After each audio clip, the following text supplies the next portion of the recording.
For example, now all these happen to be R-flex shafts and all weigh in the 50 to 58 gram range, and these are cut weights.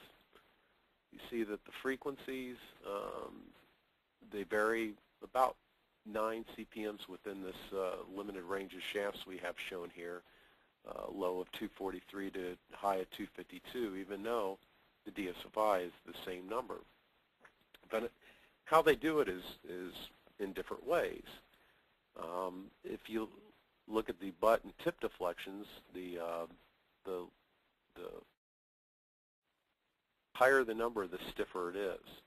So you can see here, like the Alba Serrano, it's a low butt deflection, high tip deflection, which means it's a stiff tip shaft. That's also our TB ratio, or tip to butt ratio, which is a relationship of the stiffness distribution of the shaft. The lower the number, supposedly the lower the launch angle.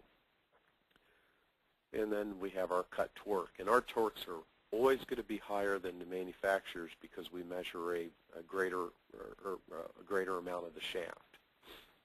But those are some of the things that we would see.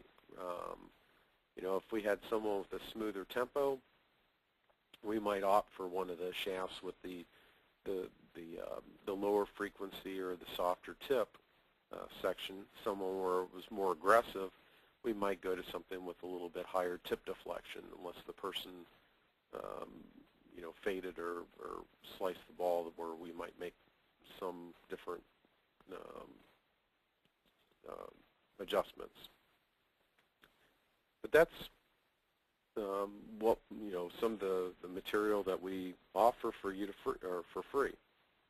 So hopefully now you have a little bit of understanding on shaft fitting, and knowing where to get that information when you really want to compare shafts, or you want to find what shaft you need. Well, that wraps it up. Let's turn it back over to Rob, and we can take your questions in the time allotted, or time we have left. Great information, Jeff. Very informative. So Dan is asking here, how do you feel about the concept of playing a shaft that is as soft a flex as the golfer can tolerate? Well, that's the key, that they can tolerate. Is it going to give them more distance?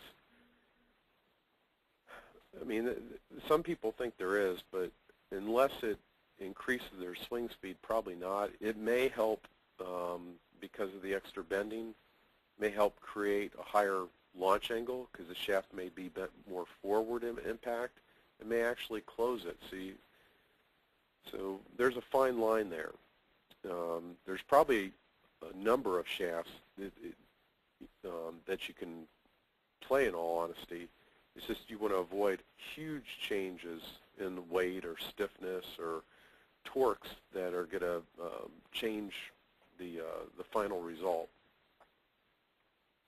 Okay. Charles asks, what are USGA requirements on metal driver heads, for example, for designing new heads? Which really isn't a DSFI question. Well, in something like that, if you go to the rules of golf, go back to appendix number 2, and it'll have all the information that you want, or go to the USGA's website and click on equipment, and there'll be a primer on all the rules pertaining to golf club design. Okay. Patrick asks, if all iron shafts in a set are the same CPM, should they all feel the same? No. Just because they're the same CPM doesn't mean that there's the same flex. One of the things I mentioned earlier was that the higher the number, the higher the frequency number at the same length, the stiffer it was. There's a rhyme and reason why, in what you're referring to as flatline frequency, where all the shafts are the same frequency throughout, at least in the irons, and then the woods may have a different frequency. Normally, the most flexible shaft, or the lowest frequency club that you have in your bag, is your driver, and the stiffest will most likely be your 9-iron, because there's less,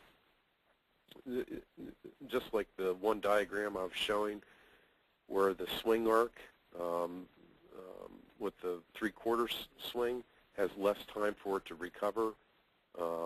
That's one of the reasons why you need a stiffer shaft.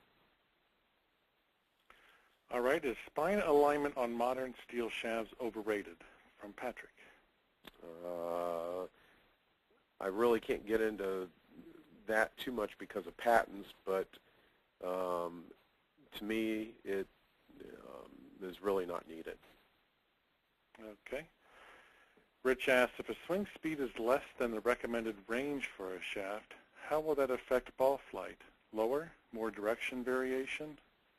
The latter. Probably you're going to see more Army golf.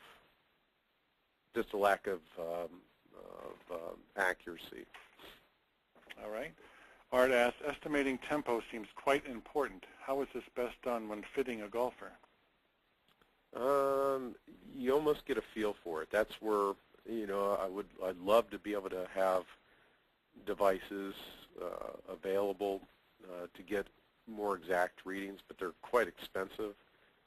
So you almost have to visualize it. If you take a look at someone like Ernie Els, for example, or Fred Couples, you can see, they have a nice gradual build-up of speed. That'd be considered a slow tempo. Or if you have like a Nick Price type player, that'd be a quick tempo. And then, moderate tempo would be in between. If you get a vision of that in your head watching the golfer, over time that it'll become second nature.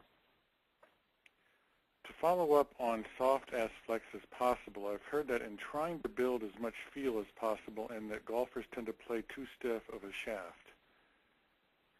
Well, the reason they play too stiff of a shaft is they let their ego get in the way instead of just trying different things. And that's the important part, because most people will overestimate how far they hit the ball or how fast they swing, and they won't try something that's more flexible. Okay, hold on one second. Okay. Sorry about that, Jeff. Joe asks, help to get the ball in the air. Is the stiffer shaft with the softer tip work or just a softer shaft? It really depends where the release point comes into play. If you get that person that releases very, very early in the swing, then I don't think it has any effect whatsoever. But if you get a shaft or a person that releases late, it's hard to say, because the softer tip or the more flexible shaft in either case could help to close the club face, which would negate any factor, and that's what may cause the hook. So it really has to do with how the person comes into the ball. I'm not sure if there really is an answer to that, or if even I answered your question, but that one's a hard one to explain, because it's not a black and white issue. It's somewhat complex. Okay. Bob asks, how does a shaft affect spin rate? You wouldn't think it would, but once you get on some of these launch monitors, you do find that there's certain things that you look for in a shaft that can do that. I find that these are generalities rather than absolutes. But if you go to a heavier shaft in the same model, let's say it's like an Alta NV 55 versus 65 versus 75, the 75 will probably produce the lowest spin rate of the grouping. Also, shafts that are high torque or have a high torque number may also produce more spin, but that may be a